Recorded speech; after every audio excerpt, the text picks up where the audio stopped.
spell. The way, okay, cool. Okay.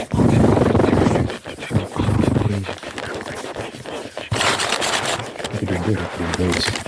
You're doing fantastic. I like how my hair looks today. Usually, you know what? The mistake I was making, my hair is shorter in the front than it is in the back. So usually, like, I don't comb my hair. I just pluck it out and then pat it down. It's actually very curly. It's longer than it looks. Let me show you. I mean, I'll show you more times. It's actually a lot longer than it looks, but it's like very curly. So I don't comb it out. I just, pluck it and then pat it down. But I also pat the front. But I shouldn't pat the front because the front is already shorter than the back. So now, this moment, I just plucked the front and kept it where it is in the back. I patted down the back, so now it looks a bit more even. In other videos, it looks like I'll pat down the front, so the back will be sticking out and then the front will be. I don't think I have much time left, guys. I don't have much time left with my hair before I go bald. At least before the front part disappears. I don't know. So as you can see, I got these. What do they call these? I've just embraced it. Such is the course for many men. They are much united. I think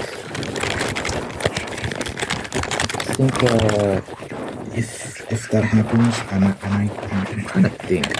Would it work if I was like bald and I had like a mustache situation? I could do like a Michael Jordan type thing, bald and a mustache. I'll see. Maybe if I just keep the beard and then shave head, or if I shave the sides of the beard and keep like the goatee situation. I'm not sure. We'll see. But maybe I have a year or so left with this hair before it becomes unacceptable. I think it's okay now. I think it's I have a bit more time left, I think, before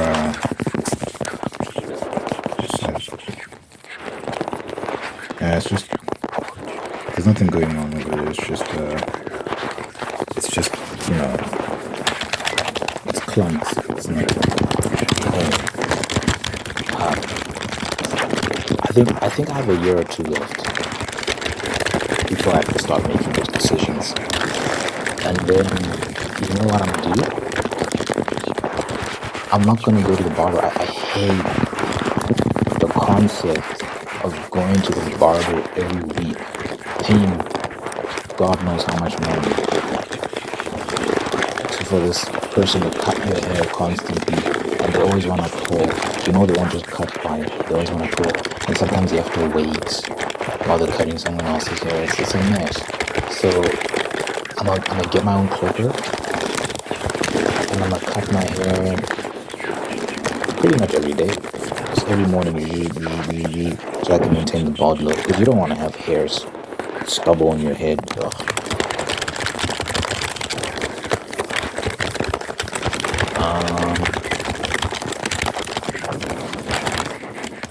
I have no idea how much time I have left, to be honest, because I've always had a crazy hairline since I was a kid. So I'm not sure if it's just going to stay this way indefinitely, or if it's a sign. I'm not sure, because sometimes I'm like, is my hair going away?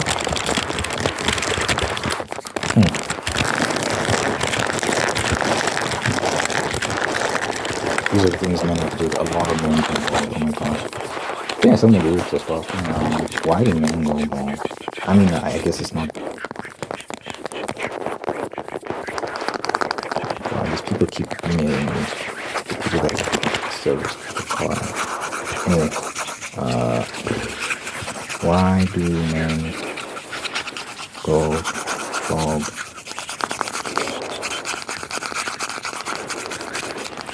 Thanks to your genes and male sex hormones.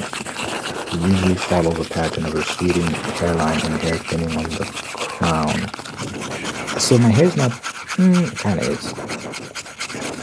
It is thin on the crown actually. Each strand of hair sits in a tiny hole.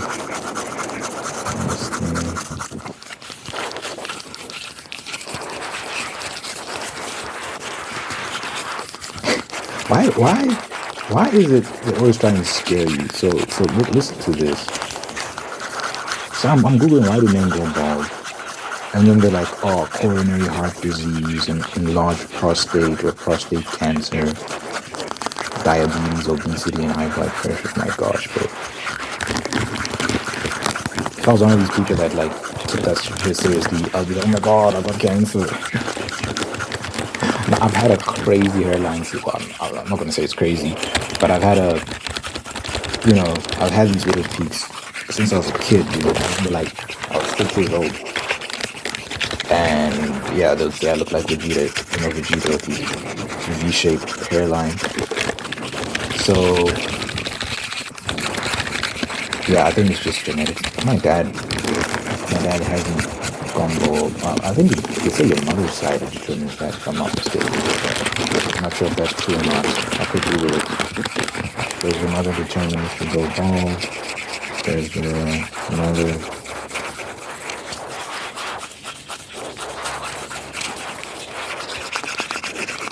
One popular myth is that hair loss in men is passed down from the mother's side of the family, while hair loss in women is passed down from the father's side.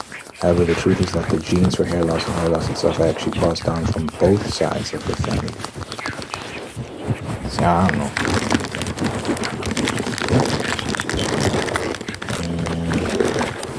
My dad still is his hair. My brother went bald. It was a wrap for him a while ago. He was out of the game like 2-3 years ago. He's only 1 year older than me. But yeah, his baldness hit him early.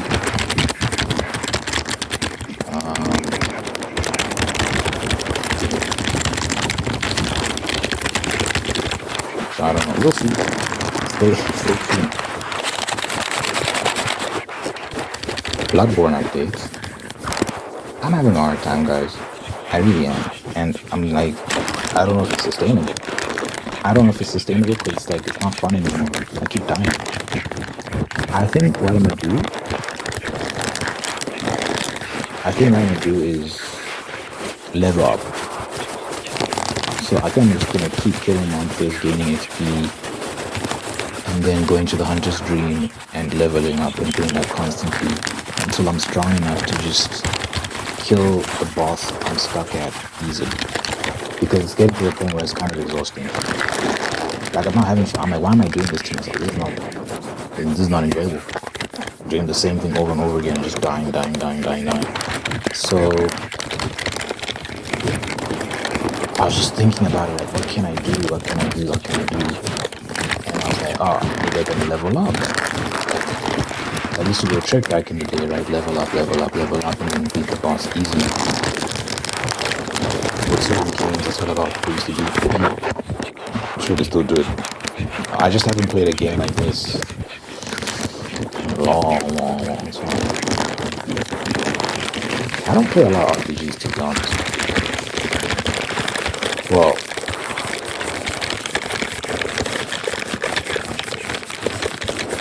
would this be categorized as RPG, like the traditional RPG? I guess so, yeah. Like, I'd say it is, right? Yeah. Character creator, they can level up different stats for different classes and all this. Like, I think it is traditional RPG. But yeah, the goal is to level up. And then I think I'll have an easier time.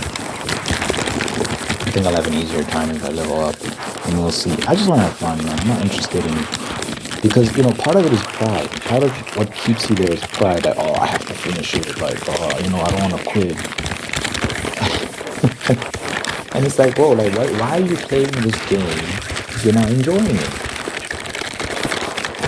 So that's the condition I'm setting for myself. I'm gonna try this new method of like leveling up and being the boss. But you know what? I'm kind of ready to move on, honestly, because just want a story, guys. I've always been a story person. That's always what's gravitated towards me, especially like the cinematic style of storytelling. Apparently, there's lore that you can. Someone commented saying you can read certain things, like when you acquire certain items and all these sort of things, you can read about them in your menu, or yeah, you can read about them when you go into your inventory and then learn about the world that way. I guess that's cool. The only issue is it's all scattered, so you're like, I guess you're getting bits and pieces of information at random places, at random times. Like, I don't know. It's a method of storytelling for sure, in which you're kind of discovering the world as you go along, I guess. But even then, I just feel like there'll be just certain things you won't know, because you're not gonna. I'm probably not gonna get everything, because my goal isn't to like scour the world for every little detail. I just want to beat the main bosses and finish the game. Like beat the game, the main game at least, the main bosses. So we'll see. We'll see if I finish it. But I don't want to hold myself to that, because I've got Red Dead Redemption 2 now. I want to try it. I just want to try it. It's looking real good right now compared to Bloodborne. Like, I will welcome a game where I can save and like there's fast travel and I don't have to kill the same enemies over and over again. All these sort of things. I think it'd be a breath of fresh air. But we'll see. I'll try my best. I'll try my best to finish Bloodborne. It's fun. It's just when you keep dying, it stops being fun for me. At some point, you're like, okay, this is getting exhausting, because I have to keep running past the same enemies. And yeah, at some point, like, because you keep respawning and the enemies respawn with you, so if you kill an enemy, it will respawn if you die. It also respawns when you respawn, right? At some point, you're like, I'm not killing them again. So you just run past them, just avoid them. And there's a lot of them, so like avoiding them can be tricky because they'll be chasing after you. Bro, oh my gosh. It makes my hairs stand up, because when you're playing these games on headphones, and you're being chased by a werewolf, for example, so this game is werewolves and they'll chase after you while running. You can hear breathing behind you. It's like the headphones, it's kind of like, it's almost like spatial audio. You can hear it behind you and it's like breathing. It feels like, like it just feels like, yikes. And there's these other monsters making just weird noises around you as well. Someone like screaming and moaning, and you got this werewolf breathing down your back, literally, and it's like, oh, come on. But anyway, it's part of the experience, It's part of what makes it interesting. It definitely is memorable.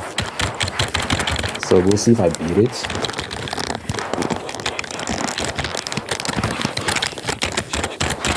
Some people are talking about platinuming the game. If you don't know what it means to platinum the game, you got trophies in the PlayStation system.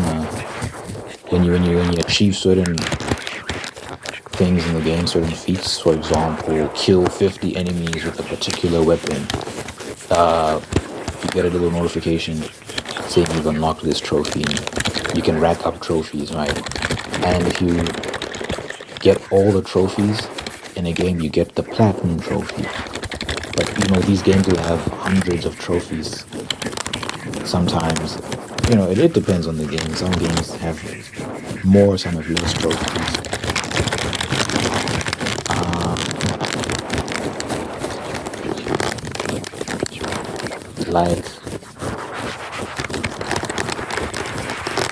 So regardless, I think the prerequisite for getting a platinum trophy is that you have to unlock all the other trophies, and once you get those, you get the platinum trophy. So with Bloodborne, I have no idea what you have to do to get all the trophies, but I can't imagine myself getting a platinum for this thing. Oh my, it has to be hell. I am sure they have some ridiculous requirement, like kill this boss without getting killed once. Like, don't die a single time within this boss battle or whatnot. I'm like, yeah, you lost your damn mind. So, which means, okay, I'm speculating. That would be such a ridiculous requirement because it would mean that you'd have to start your playthrough again. Or how else would you do it? Because if the boss kills you, that's that. You can't get that trophy anymore. It's over. It's all there's no way to put a trophy like that. There's no way. There's no way. It doesn't make sense. Because you only get one shot. And if you miss that window, you have to start again. Imagine they did that for all the bosses. In order to get the platinum trophy for Bloodborne, you cannot die a single time for any of the bosses. What if they said you can't die at all throughout the whole place? Yeah, that's ridiculous.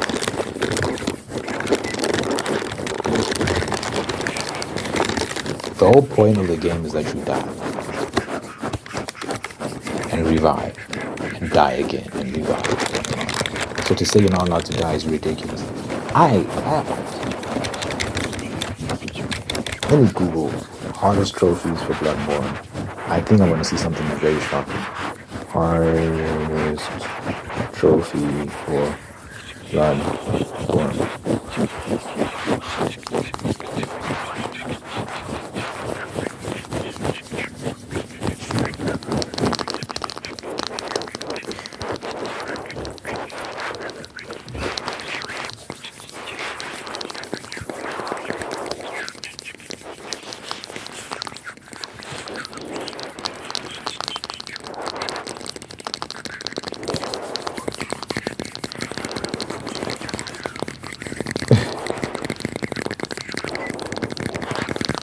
It doesn't seem that crazy, actually. People are saying it's doable.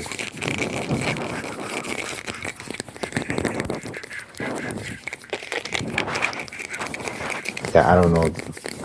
I'm not going to look into all of that. But I don't see anything about not dying. That would be ridiculous. That would be absurd. That would be unreasonable.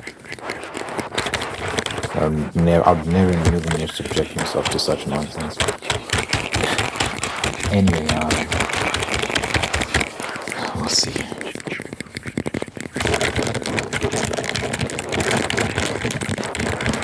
In other news, yesterday I had a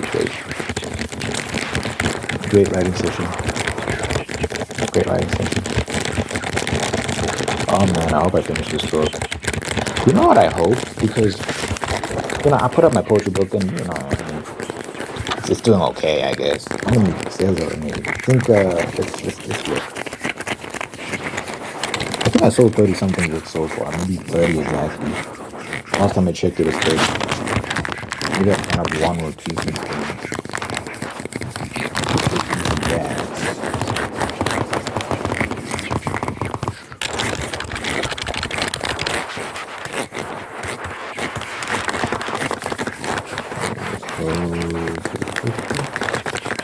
I just had to boot up my laptop. Now I'm going to website to check my stats. Go to reports.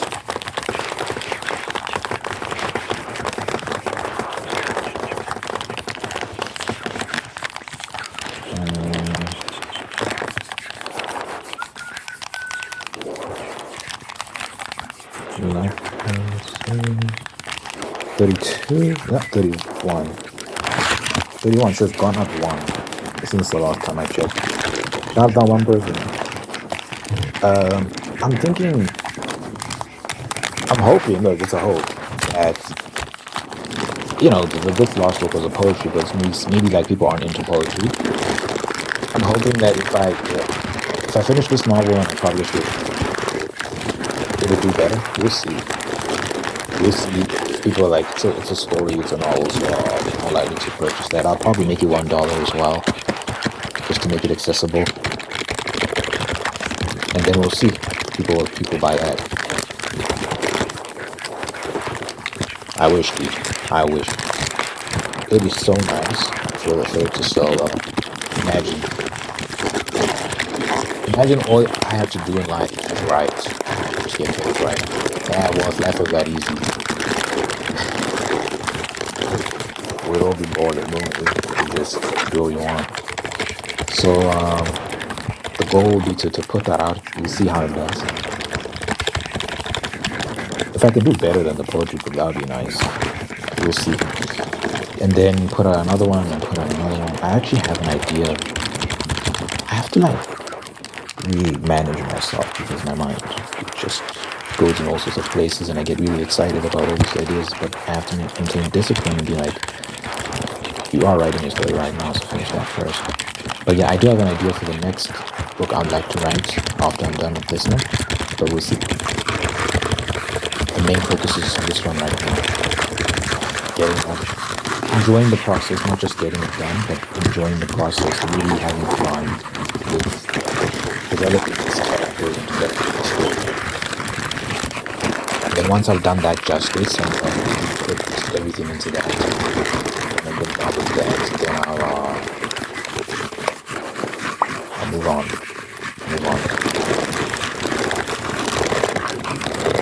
But yeah, I've got a decent idea. I think it's going to be fresh, it's going to be nice, it's going to be something interesting.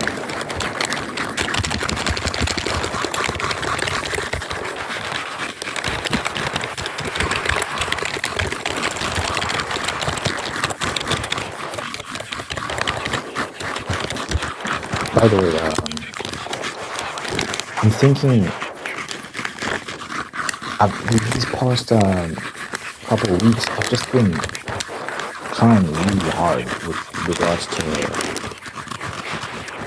figuring out what thumbnail, what title is going to give me views, all these things. I was wondering, is this sustainable? I don't know if this is sustainable because I'm not enjoying it as much anymore. It was fun a couple of times coming up with these titles and all whatnot. But when it starts to feel like you have to do it to get views, and you're like, I don't know about this.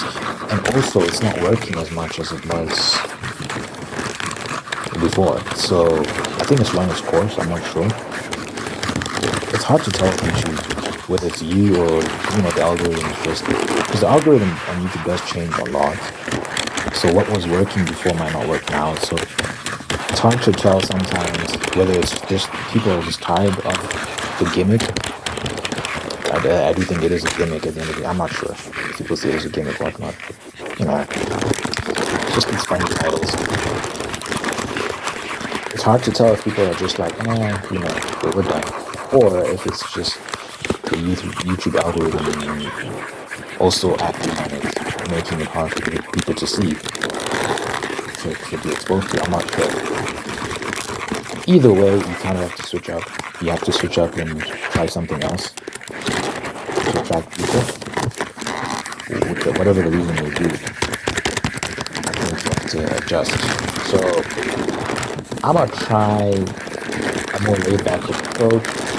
I wish I could find something that doesn't require much effort, just in terms of the thumbnails and the titles, and I can just churn out these videos without worrying too much about putting so much consideration into that aspect of things, just to streamline it. We'll see. The YouTube game is a tricky game, man. It's a tricky game. But I can't imagine what it's like to experience this at an even higher level, because there are people who will. I've spoken about this before. There are channels, I've seen them, like they achieve a lot of success in terms of the subscribers, hundreds of thousands of subs. They've had videos that have done very well, maybe like 1 million views, or at the very least hundreds of thousands of views. But then they go from that to like 8,000 views per video, or 6,000 views per video, which is, for me, where I'm at right now, that's amazing. But if you're someone who's tasted a million views, and at some point you're averaging hundreds of thousands of views per video, to go from that to 8,000, 6,000 is tough, bro. That's tough. But that's what YouTube does. It's hard. You have to adapt and keep adjusting, and it can be stressful. So it's a tricky puzzle to figure out. I'm impressed with myself for coming this far. 15,000 isn't a lot when you compare it to the very big names or whatever the case may be, the big channels. But for me, I'm not good at social media. I'm not really a social media person. So, I was surprised when my channel started actually gaining steam, because I'm used to not doing well on the internet. I'm like just used to not doing well in that regard. So I was like, oh, this is nice. People are actually paying attention. So, I'm doing well for myself. So the goals just keep going up, keep going up, keep going up. I did state my goal to get 20,000 subs before the end of the year. That's still the goal. I was on track, but then things slowed down a little bit as of late. So we'll see if I get there. We're still in September. It's the last day of September. We'll be in October soon, so I've got 3 months left to achieve that goal. I think I can do it. For sure. Oh, for sure? I don't know about for sure, but I think I have a good chance.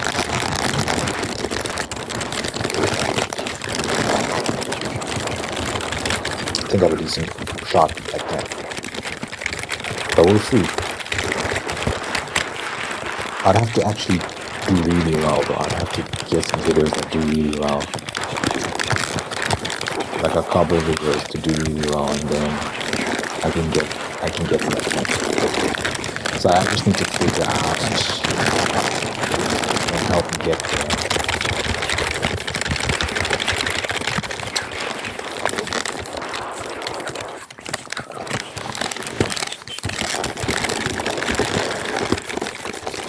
But yeah, I really want my channel to do well, so that obviously I enjoy doing this. I really do enjoy doing this. I enjoy communicating with everyone and just making these videos. But I also want my channel to help me with other things I'm doing. Because once I write a book, I want people to buy the book. And I've got a ton of music out. I've got a music album out. The link is in the description for that. I've got a poetry book out. The link is in the description for that.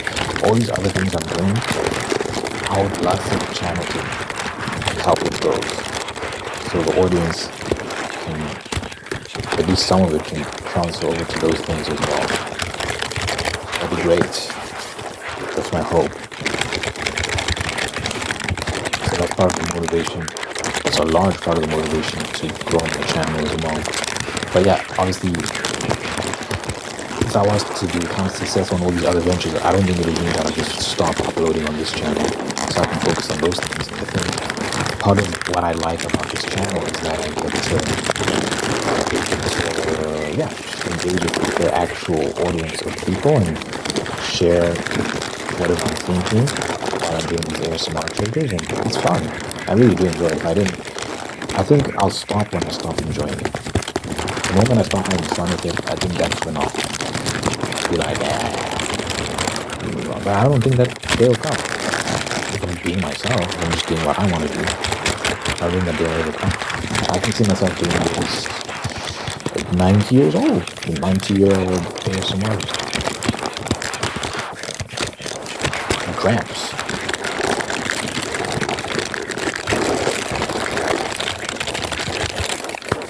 Anywho. Oh, man.